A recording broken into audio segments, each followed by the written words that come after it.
Hello everyone. आज हम class 6 के एनसीईआरटी का तीसरा चैप्टर आरंभिक नगर स्टार्ट करेंगे। ठीक है,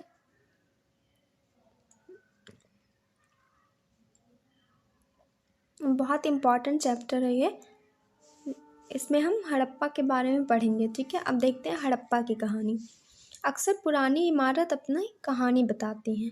लगभग 150 साल पहले जब पंजाब में पहली बार रेलवे लाइनें बिछाई जा रही थी, तो इस काम में जुटे इंजीनियरों को अचानक हड़प्पा पूरा स्थल मिला, जो आधुनिक पाकिस्तान में है। उन्होंने सोचा कि एक ऐसा खंडहर है जहाँ से अच्छी ईंटें मिलेंगी।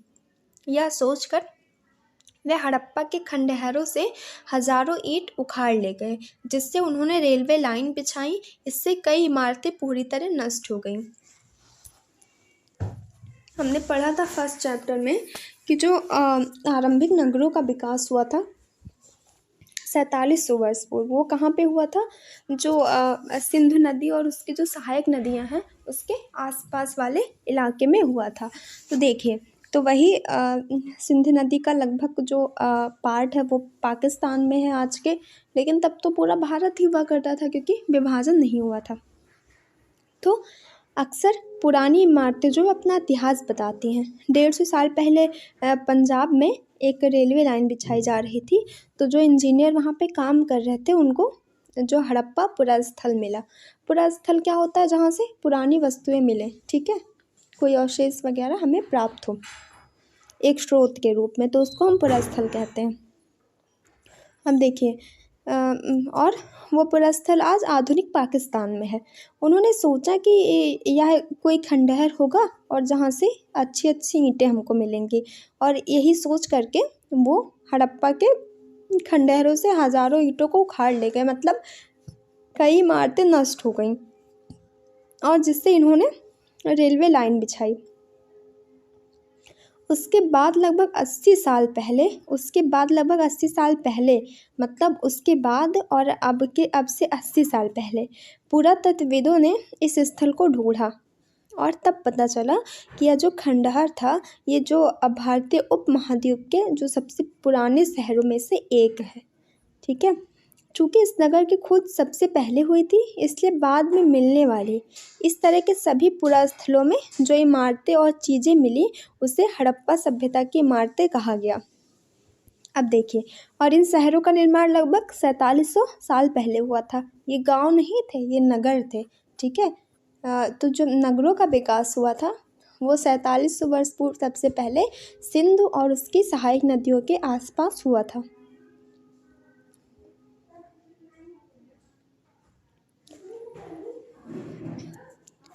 ये नगर आधुनिक पाकिस्तान के पंजाब और सिंध प्रांतों, भारत के गुजरात, राजस्थान, हरियाणा और पंजाब प्रांतों में मिलते हैं। इन सभी स्थलों से पुरातत्वविदों को अनोखी वस्तुएं मिली हैं, जैसे मिट्टी के लाल बर्तन जिन पर काले रंग के चित्र बने थे, पत्थर के बाट, मोहरे, मनके, तांबे के उपकरण और पत्थर के लंबे ब्लेड आदि।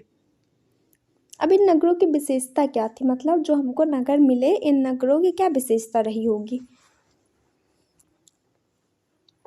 तो इनकी पहले विशेषता देखते हैं। इन नगरों में से कई को 2 या उससे ज़्यादा हिस्सों में विभाजित किया जाता था, और जो पश्चिमी पार्ट होता था वो छोटा होता था लेकिन ऊंचाई पर बना होता था, और जो पूर्वी हिस्सा होता था यह बड़ा था लेकिन निचले इलाके में स्थित था।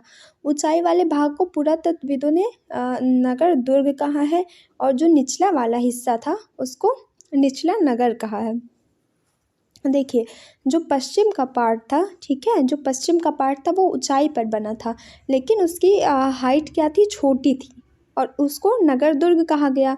और जो निचले हिस्से में बना था, मतलब बना तो निचले हिस्से में था लेकिन उसकी ऊंचाई ज़्यादा होती थी, और उसको निचला नगर कहा है। दोनों हिस्सों की जो चार दीवारियाँ होती थी वो पक्की ईंटों से बनाई जाती थी, और उनकी जो ईंटें होती थी बहुत अच्छी क्वालिटी की होती थी कि देखिए हज़ारों साल बाद भी, मतलब 4700 वर्ष पूर्व, अभी 80 साल पहले उसकी खोज हुई। ठीक है, इतने दिन तक वो दीवारें ऐसे खड़ी रहीं, और दीवार बनाने के लिए ईंटों की चिनाई इस तरह करते थे जिससे कि दीवारें खूब मजबूत रहें। ठीक है, कुछ नगरों में नगर दुर्ग में कुछ खास इमारतें बनाई गई थी। अब नगर दुर्ग में आपको कंफ्यूज नहीं होना है, ये वो इलाके थे जो पश्चिमी पार्ट में स्थित थे और ये ऊंचाई पे स्थित थे, लेकिन इनकी जो इमारत की ऊंचाई होती थी वो कम होती थी। ठीक है। मिसाल के तौर पर मोहनजोदड़ो में खास तालाब बनाया गया था। हमने पढ़ा भी होगा कि जो मोहनजोदड़ो का जो तालाब था वो बहुत खास था और पुरातत्वविदों ने उसे महान स्नानगार कहा है। इस तालाब को बनाने के लिए इसमें ईंट और प्लास्टर का यूज़ किया गया था। ठीक है। और इसमें पानी का रिसाव रोकने के लिए प्लास्टर के ऊपर चारकोल की परत चढ़ाई गई थी और इस सरोवर में दो तरफ से उतरने के लिए सीढ़ियाँ बनाई गई थी और चारों ओर इसके कमरे थे। ठीक है। इसमें भरने के लिए पानी कुएं से निकाला जाता था। उपयोग के बाद इसे खाली कर दिया जाता था। शायद यहाँ विशिष्ट नागरिक विशेष अवसरों पर स्नान किया करते थे। अब देखिए, इस सरोवर में दो तरफ से उतरने के लिए सीढ़ियाँ भी बनाई गई थी। ठीक है। और चारों ओर कमरे बनाए गए थे और इसमें जो भरने के लिए पानी आता था वो कुएं से निकाला जाता था और उसको यूज़ करने के बाद इसको खाली कर दिया जाता था। तो ऐसा अनुमान लगाया जाता है कि शायद इसका जो यूज़ है वो किसी विशेष टाइम पे किया जाता था। ठीक है। अब कालीबंगा और लोथल जैसे अन्य नगरों में अग्निकुंड मिले हैं जहाँ संभवतः यज्ञ किए जाते होंगे। हड़प्पा, मोहनजोदड़ो और लोथल जैसे कुछ नगरों में बड़े बड़े भंडार गृह मिले हैं। अब देखिए, देख लीजिए, यहाँ पे आपको सिंधु नदी दिख रही होगी और यहाँ पे झेलम, चेनाब, रावी और यहाँ पे देखिए ये हड़प्पा सभ्यता। ठीक है। हड़प्पा सभ्यता, राखी गढ़ी, कालीबंगा, ये सब आपको लोकेशंस याद रखनी है। मोहनजोदड़ो। ठीक है। फिर इधर धौलागिरा जो गुजरात में है, ये लोथल गुजरात में है। ये सब आप देख लीजिएगा। जो स्नान घर मिला है वो मोहनजोदड़ो में मिला है। ठीक है। और जो ये कालीबंगा और लोथल जैसे जगह हैं यहाँ पे अग्निकुंड मिले हैं। तो ऐसा अनुमान लगाया जाता है कि यहाँ पे शायद यज्ञ किए जाते रहे होंगे।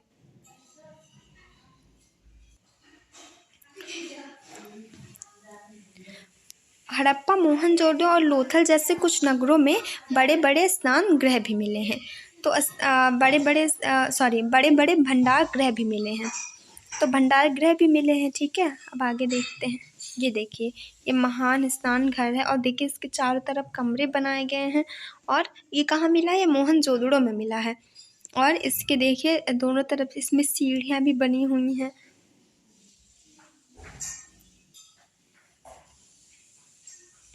जो इसकी तुलना की गई है हड़प्पा सभ्यता की, ये पेरिस वगैरह से की गई है। मतलब तब हम लोग इतना आगे जा चुके थे। ठीक है।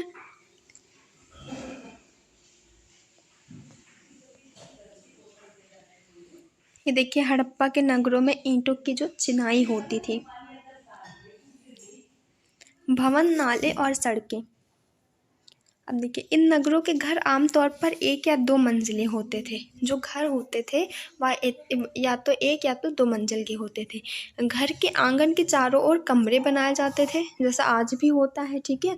और अधिकांश घरों में एक अलग स्नान घर होता था और कुछ घरों में कुएं भी पाए जाते थे। इन नगरों की विशेषता आपको बहुत ध्यान से पढ़ना, ये सबसे इम्पॉर्टेंट यही होता है। और दूसरी चीज़, लोकेशंस हमको याद होनी चाहिए कि कहाँ से क्या मिला है।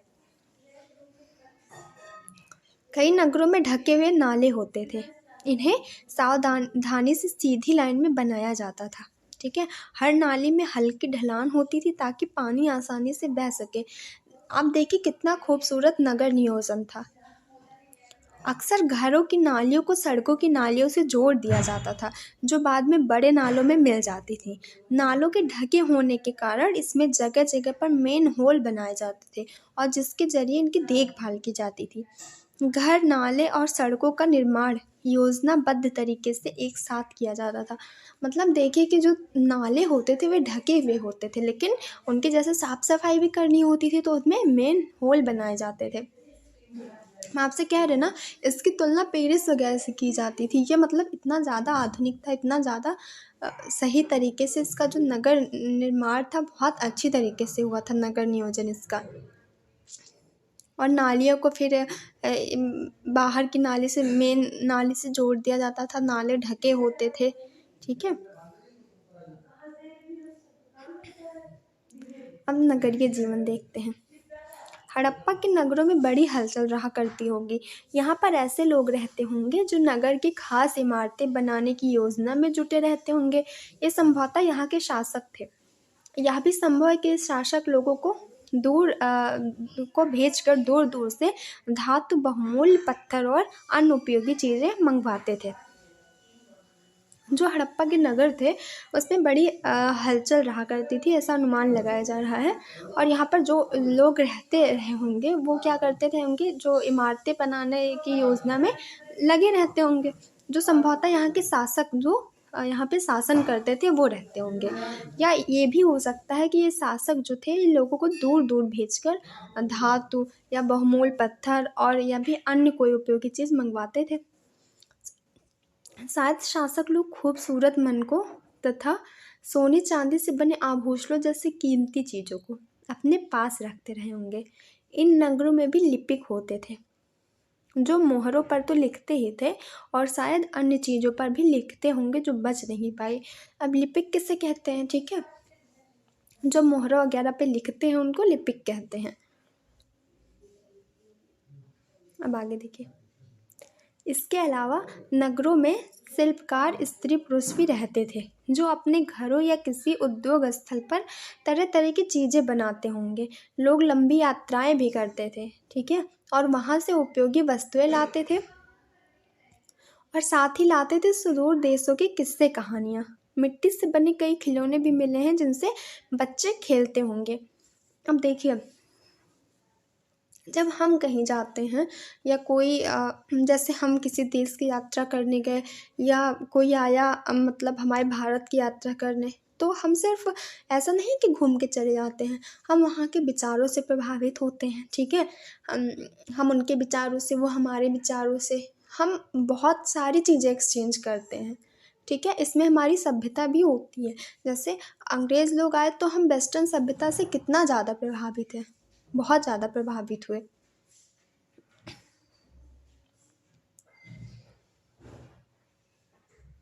अब देखिए यहाँ पे दिया हुआ है, ये नाली देखिए, ये नाला है, ठीक है। ये मोहरें हुआ करती थी, जो मोहर थी, ये खिलौने हैं। नगर और नए शिल्प। आओ कुछ ऐसी चीज़ों के बारे में अध्ययन करें जो हड़प्पा के नगरों से प्राप्त हुई हैं। पुरातत्वविदों को जो चीज़ें वहाँ मिली हैं उसमें अधिकतर पत्थर, शंख, तांबे, कांसे, सोने और चांदी जैसी धातुओं से बनाई गई हैं। तांबे और कांसे से औजार, हथियार, गहने और बर्तन बनाए जाते थे। सोने और चांदी से गहने और बर्तन बनाए जाते थे। और यहाँ मिली जो सबसे आकर्षक वस्तुएं हैं उनमें मनके बाट और फलक शामिल है। ये बाट को देखिए, कितने कितने अच्छी तरीके से इसको बनाया गया है।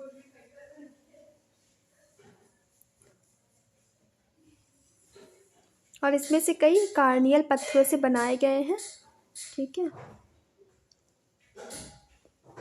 हड़प्पा सभ्यता के लोग मोहर पत्थर की मोहरें बनाते थे। इन आयताकार मोहरों पर सामान्यतः जीवन के चित्र मिलते हैं, ठीक है। वो लोग जो पत्थर की मोहरें बनाते थे वो आयताकार होती थी और उन मोहरों पर सामान्यतः जानवरों के चित्र होते थे। ये देखिए, ये देखिए इनकी मोहर, कुछ ऐसा गाय वाय टाइप का कुछ दिख रहा है ना, मुझे क्लियर नहीं है क्या है।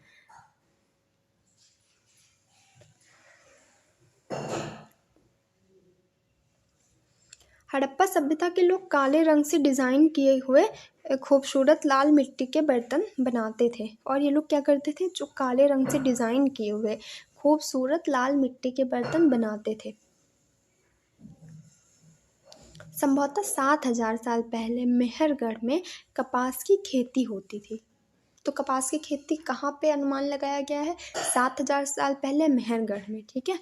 अब मोहनजोदड़ो से कपड़े के टुकड़े के अवशेष चांदी के एक फूलदान के ढक्कन तथा अन्य तांबे की वस्तुएं से चिपके हुए मिले हैं। पक्की मिट्टी तथा फेयंस से बनी तकलियां शोध कताई का संकेत देती हैं। मतलब इन लोग को संभवतः कपास के उत्पादन और उसके उपयोग करने की पूरी नॉलेज थी, क्योंकि कपड़ों के अवशेष मिले हैं। ठीक है। और ऐसा अनुमान लगाया जाता है कि कपास शायद 7,000 साल पहले मेहरगढ़ के आसपास उगाई जाती थी। ये देखिए यहाँ पे एक मूर्ति, देखिए कितना बेहतरीन तरीके से ये मूर्ति बनाई गई है।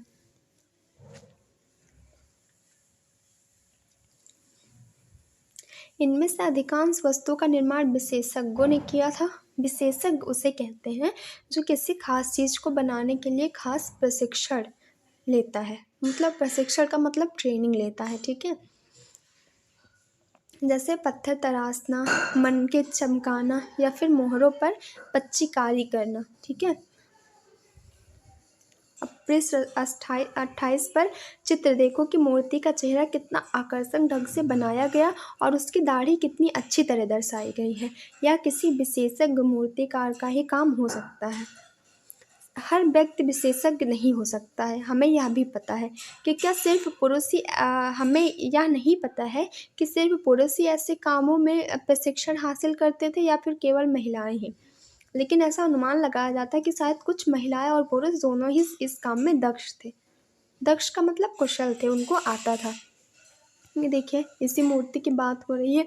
देखिए इसको कितनी अच्छी तरीके से तो बनाया गया है। तो ऐसा अनुमान लगाया जा रहा है कि ये जो मूर्ति कोई विशेषज्ञ बनाया है, मतलब वो खास ट्रेनिंग लिया था चित्रकारी में, सॉरी शिल्पकारी में। ठीक है। लेकिन यह नहीं पता चल रहा है कि ये जो विशेषज्ञ होते थे ये सिर्फ औरतें होती थी या पुरुष भी होते हैं। लेकिन ऐसा माना जाता है कि शायद दोनों रहे हों। अब फेयंस की बात हुई ना, देखते हैं फेयंस क्या होते हैं। पत्थर और शंख तो प्राकृतिक रूप से पाए जाते हैं, लेकिन जो फेंस होता है उसको कृत्रिम रूप से तैयार किया जाता है। मतलब फेंस का निर्माण हम लोग करते हैं, हम लोग खुद बनाते हैं। फेंस वो प्राकृतिक रूप से हमको नहीं मिलता है। बालू व स्फटिक पत्थरों की चूड़ को गोंद में मिला के उससे वस्तुएं बनाई जाती थी। उसके बाद उन वस्तुओं पर एक चिकनी परत चढ़ाई जाती थी। इस चिकनी परत के रंग प्रायः नीले या हल्के समुद्री हरे होते थे। फेयंस के मन के चूड़ियाँ, बाले और छोटे बर्तन बनाए जाते थे। अब देखते हैं कच्चे माल की खोज में। कच्चा माल उन पदार्थों को कहते हैं जो या तो प्राकृतिक रूप से मिलते हैं या फिर किसान या पशुपालक उनका उत्पादन करते हैं। तो कच्चा माल समझ गए ना, जो नेचुरल फॉर्म में हमको मिल जाते हैं या फिर किसान या पशुपालक उनका उत्पादन करते हैं। जैसे लकड़ी या धातुओं के अयस्क। ठीक है। प्राकृतिक रूप से उपलब्ध कच्चे माल हैं। इनमें फिर कई तरह की चीज़ें बनाई जाती हैं। मिसाल के तौर पर किसानों द्वारा पैदा किए गए कपास को कच्चा माल कहते हैं। तो ये सब क्या है, कच्चे माल के कुछ उदाहरण दिया जा रहा है, जिससे बाद में कताई बुनाई करके कपड़ा तैयार किया जाता है। हड़प्पा में लोगों को कई चीज़ें वहीं मिलती थी, लेकिन तांबा, लोहा, सोना, चांदी और बहुमूल्य पत्थरों जैसे पदार्थों का वे दूर दूर से आयात करते थे। तो देखिए अब ऐसा तो पॉसिबल है नहीं कि हर सारी चीज़ें एक ही जगह मिल जाए उनको। तो कुछ चीज़ें वहाँ पर थी और कुछ चीज़ों का उनको आयात करना पड़ता था। आयात करने का क्या मतलब है, जैसे आयात करना मतलब मंगाना। ठीक है। जब दूसरे देश से होता है या फिर दूसरी जगह से तो उसको आयात करना कहते हैं। तो वो क्या क्या आयात करते थे, तांबा, लोहा, सोना, चांदी और बहुमूल्य पत्थर को वो दूर दूर से मंगाते थे।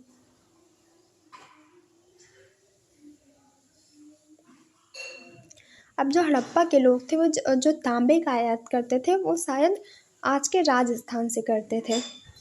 राजस्थान पास ही में था। अगर हम गुजरात में हमको बहुत सारे हड़प्पा वो मिले हैं, और फिर उसके नीचे गुजरात है, सॉरी राजस्थान है, गुजरात राजस्थान उसके ऊपर है, फिर उसके नीचे गुजरात है। तो ये सब एरिया हड़प्पा सभ्यता ही के थे। यहाँ तक कि पश्चिम एशियाई देश ओमान से भी तांबे का आयात किया जाता था।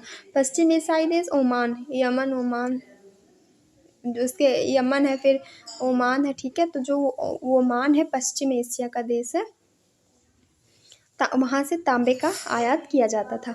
कांसा बनाने के लिए तांबे के साथ मिलाई जाने वाली धातु टिन, मतलब अगर कांसा बनाना है तो आपको तांबा और प्लस टिन, ठीक है, ये मिला के फिर कांसा बनता है।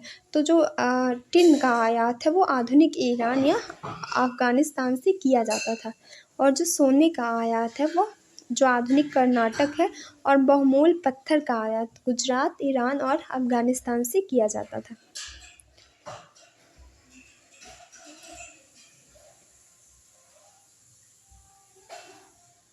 अब नगरों में रहने वालों के लिए भोजन। लोग नगरों के अलावा गाँव में भी रहते थे। वे अनाज उगाते थे और जानवर पालते थे।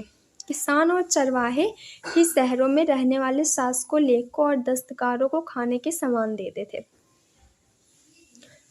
जैसा आज भी है, जो लोग गांव में रहते हैं वो लोग खेती करते हैं, ठीक है, और उससे शहर वालों का भी जीवन चलता है। किसानों पर ही तो निर्भर है वे, तो ऐसा तब भी था। तो इसमें कुछ बहुत ज़्यादा समझाने वाला नहीं है। और पौधों के अवशेषों से पता चलता है कि हड़प्पा के जो लोग हैं वो गेहूँ, जौ, दालें, मटर, धान, तिल और सरसों उगाते थे। ज़मीन की जुताई के लिए हल का प्रयोग एक नई बात थी। हड़प्पा सभ्यता में जो खेती में एक जो नई बात निकल के आई, ये था कि ये लोग हल का यूज़ करना सीख गए थे, ठीक है। वो हल बच तो नहीं पाए हैं क्योंकि वो ज़्यादातर वो लकड़ी के बने होते थे, लेकिन हल के आकार के खिलौने बने हैं। अब देखिए, जैसे आज ट्रैक्टर वगैरह होता है या बहुत सारी ऐसी कार वगैरह, तो क्या है, बच्चे भी उसको खेलते हैं, छोटे फॉर्म में उनको वो चाहिए होता है, ठीक है, क्योंकि उनको वो चीज़ें अच्छी लगती हैं। तो ऐसे तब भी था, खेती के लिए तब हल का यूज़ होता था, तो वो छोटे छोटे बच्चों के लिए खिलौना बना दिए जाते थे। तो वही खिलौने हमको मिले, हम इसी से अनुमान लगा रहे हैं कि वो लोग हल का यूज़ करते थे, ठीक है। अब इस क्षेत्र में बारिश कम होती थी। अब देखिए, जो ये पश्चिमी राजस्थान वाला ये सब पार्ट है, राजस्थान में कहाँ ज़्यादा बारिश होती है, तो इस क्षेत्र में बारिश कम होती थी, इसलिए सिंचाई के लिए लोगों ने कुछ तरीके अपनाए होंगे। संभवतः पानी का संचय किया जाता होगा और ज़रूरत पड़ने पर उससे फसलों की सिंचाई की जाती होगी। मतलब इन लोग को पानी के संचय का भी तरीका पता था, जिससे ज़रूरत पड़ने पर ये अपने फसलों की सिंचाई करते थे। जो हड़प्पा के लोग थे, गाय, भैंस, भेड़ और बकरियां पालते थे। बस्तियों के आसपास तालाब और चारागाह होते थे, लेकिन सूखे महीनों में मवेशियों के झुंडों को चारा पानी की तलाश में दूर दूर तक ले जाया जाता था। वे वेर जैसे फलों को इकट्ठा करते थे, मछलियाँ पकड़ते थे और हिरण जैसे जानवरों का शिकार करते थे। तो क्या होता था, जो हड़प्पा के लोग थे वो क्या पालते थे, गाय पालते थे, भैंस, भेड़ पालते थे और बकरियां पालते थे। बस्तियों के आसपास तालाब और चारागाह होते थे, लेकिन जब सूखा पड़ जाता था तो मवेशियों के झुंडों को चारा पानी की तलाश में दूर दूर ले जाया जाता था। और ये क्या करते थे, बेर जैसे फलों को इकट्ठा करते थे, मछलियाँ पकड़ते थे और हिरण जैसे जानवरों का शिकार भी करते थे।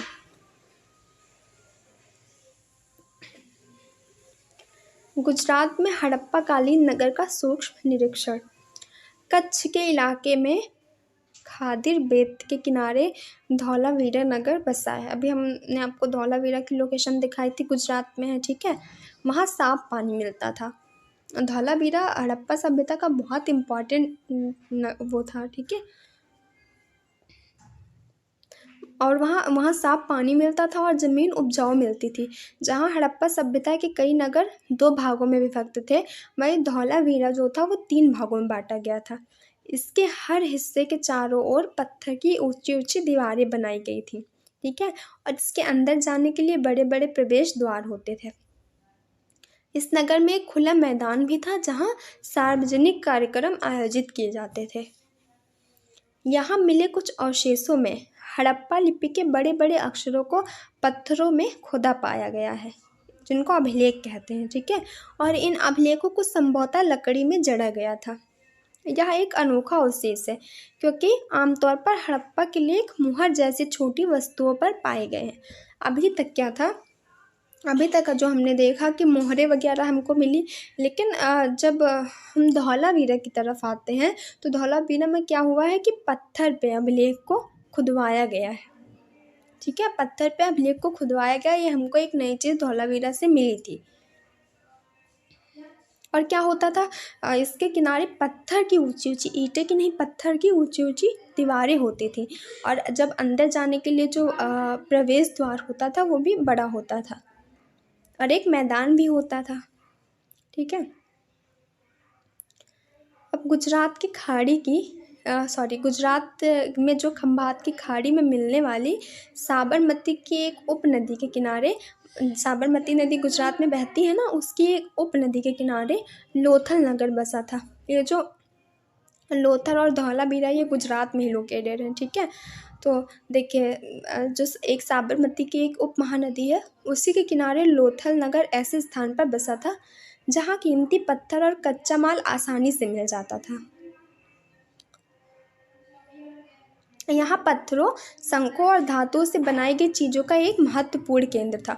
तो लोथल क्या था कि यहाँ पे पत्थर, शंख और धातु से बनाई चीज़ें मिलती थी, और इनका ये एक महत्वपूर्ण केंद्र था।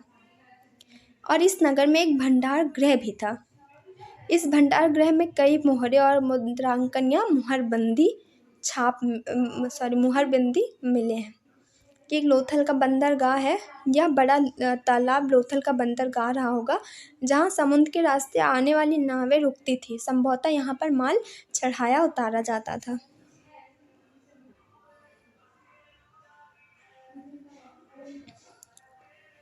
यहाँ पर एक इमारत मिली है जहाँ संभवतः मनके बनाने का काम होता था। पत्थर के टुकड़े, अध बने मनके मतलब आधा बने मनके, कंप्लीट नहीं हुए थे। ठीक है, और मनके बनाने वाले उपकरण और तैयार मनके भी यहाँ मिले हैं। अब देखते हैं मुद्रा, मुहर या मुद्रांकन या मुहरबंदी। ठीक है, मोहरों का प्रयोग सामान से भरे उन डिब्बों या थैलों को चिन्हित करने के लिए किया जाता होगा जिन्हें एक जगह से दूसरी जगह भेजा जाता था। थैले को बंद करने के बाद उसके मुहाने पर गीली मिट्टी पोतकर उन पर मुहर लगाई जाती थी, और जो मुहर की छाप होती थी उसी को मुहरबंदी कहते थे। मतलब ये एक प्रूफ होता था कि जैसे कि इसको खोला नहीं गया या सामान के साथ छेड़खानी नहीं की गई है। अब इस सभ्यता का, इतनी बड़ी सभ्यता का और इतनी विशाल सभ्यता का अंत कैसे हो गया, एक रहस्य है। ठीक है, तो लगभग 3900 साल पहले, 4700 साल पहले शुरू हुई, 3900 साल पहले एक बड़ा बदलाव देखने को मिलता है। अचानक क्या हुआ, लोगों ने इन नगरों को छोड़ दिया। ठीक है, लेखन, मुहर और बाटों का उपयोग भी बंद हो गया, और जो माल आयात होते थे वो भी कम हो गया, और जो मोहनजोदड़ो में जो सड़कें पर कचरों के ढेर बनने लगे, और जो जल निकास प्रणाली मतलब जल को निकालने की जो प्रणाली थी वो भी नष्ट हो गई, और सड़कों पर झुग्गी नुमा घर बनाए जाने लगे। यह सब क्यों हुआ कुछ पता नहीं है। ठीक है, लेकिन कुछ विद्वानों का कहना है कि नदियाँ सूख गई थी, अन्य का कहना है कि जंगलों का विनाश हो गया था। इसका कारण ये हो सकता है कि ईंट पकाने के लिए ईंधन की ज़रूरत पड़ी थी। ठीक है, इसके अलावा मवेशियों के बड़े बड़े झुंडों से चारागाह और घास वाले मैदान समाप्त हो गए होंगे। कुछ इलाकों में बाढ़ आ गई होगी, लेकिन इन कारणों से यह नहीं स्पष्ट हो पाता है कि सभी नगरों का अंत कैसे हुआ, क्योंकि बाढ़ और नदियों के सूखने का असर कुछ ही इलाकों में रहा होगा। ठीक है, तो ये अभी भी एक रहस्य बना हुआ कि हड़प्पा सभ्यता का अंत कैसे हुआ। ये बस हम लोग अनुमान लगाया जा रहा है कि हाँ कैसे हुआ, लेकिन अभी इसमें कुछ क्लियर नहीं है। ऐसा लगता है कि शासकों का नियंत्रण समाप्त हो गया। जो भी हुआ हो, परिवर्तन का जो इफ़ेक्ट है वो एकदम क्लियर है। तो जो आधुनिक पाकिस्तान के सिंध और पंजाब की बस्तियाँ उजड़ गई थी। कई लोग पूर्व और दक्षिण के इलाकों में छोटी छोटी बस्तियों में जाकर बस गए। इसके लगभग 1400 साल बाद नए नगरों का विकास हुआ। इसके बारे में हम अध्याय 5 और 8 में पढ़ेंगे। ये देखें, अपने एटलस में मिस्र को ढूंढो। मिस्र जिसको अब हम इजिप्ट कहते हैं। ठीक है, अफ्रीका का देश है जिसको हम इजिप्ट कहते हैं। और वहाँ पे नील नदी बहती है। तो अगर हम नील नदी के आसपास वाले इलाकों को छोड़ दें तो जो मिस्र का अधिकांश भाग रेगिस्तान है, वहाँ पे सहारा मरुस्थल पाया जाता है, सबसे बड़ा मरुस्थल है। तो रेगिस्तान तो रहना ही है, ठीक है। लगभग 5000 साल पहले मिस्र में शासन करने वाले राजा, मिस्र की सभ्यता भी बहुत बड़ी सभ्यता थी, आप बाद में उसके बारे में पढ़ेंगे। तो लगभग 5000 साल पहले मिस्र में शासन करने वाले राजाओं ने सोना, चांदी, हाथी दांत, लकड़ी और हीरे जवाहरात लाने के लिए अपनी सेनाएं दूर दूर तक भेजी। इन्होंने बड़े बड़े मकबरे बनवाए जिन्हें पिरामिड के नाम से जाना जाता है। बहुत शक्तिशाली शासक थे। तो उन्होंने क्या किया, बहुत सारे सामान मंगवाने के लिए अपनी सेनाएं दूर दूर तक भेजी और इन्होंने बड़े बड़े मकबरे बनवाए जिन्हें पिरामिड के नाम से जाना जाता है। और राजाओं के मरने के बाद उनके शवों को इन्हीं पिरामिडों में दफनाकर सुरक्षित रखा जाता था, ठीक है। इन शवों को मम्मी कहा जाता था।